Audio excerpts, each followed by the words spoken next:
नमस्कार.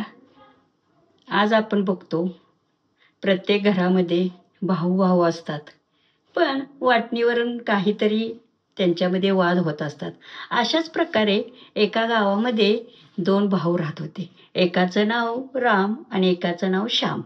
आणि त्यांचं एक आंब्याचं झाड होतं. प्रत्येकजण म्हणे हे झाड माझं आहे.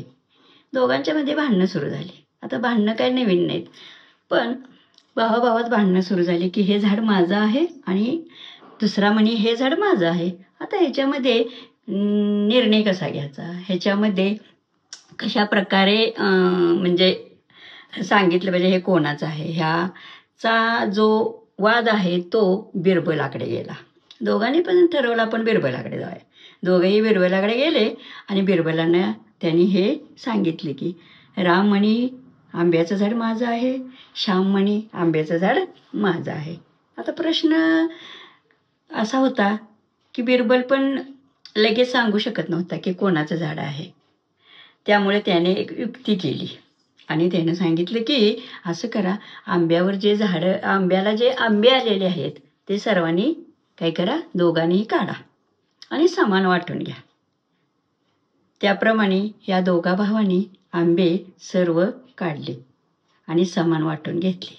आता हे समान वाटणी झाल्यानंतर बिरबलाने राम आणि श्यामला सांगितलं की हे झाड मी आता काय करणार आहे, तोडणार आहे आणि ह्याचं समान तुम्ही दोघांनीही काय करा, भाग घ्या. याच्यावरती रामने सांगितले चालेल.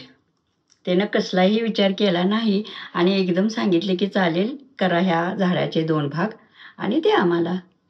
त्यावरच बिरबलाच्या लक्षात आलं आणि पुन्हा श्यामला विचारलं की ह्या झाडाचे 2 भाग करणार आहे.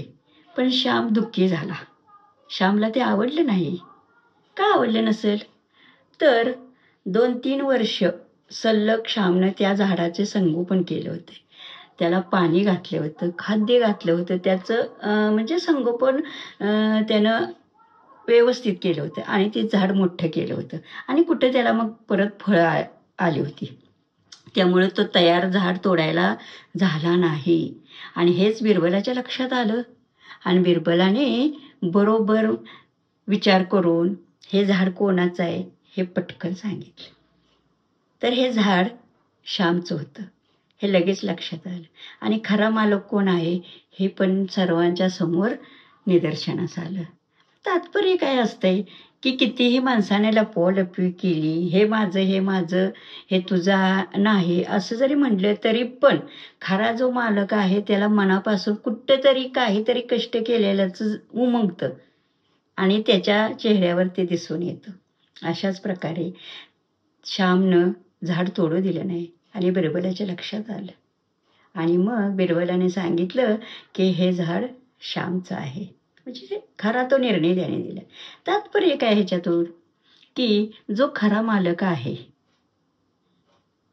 तो समोर येतो आणि त्यालाच त्याचं जे काय आहे ते मिळतं. म्हणजे आंब्याचं झाड कोणाचं, तर ते खऱ्या मालकालाच मिळालं. धन्यवाद.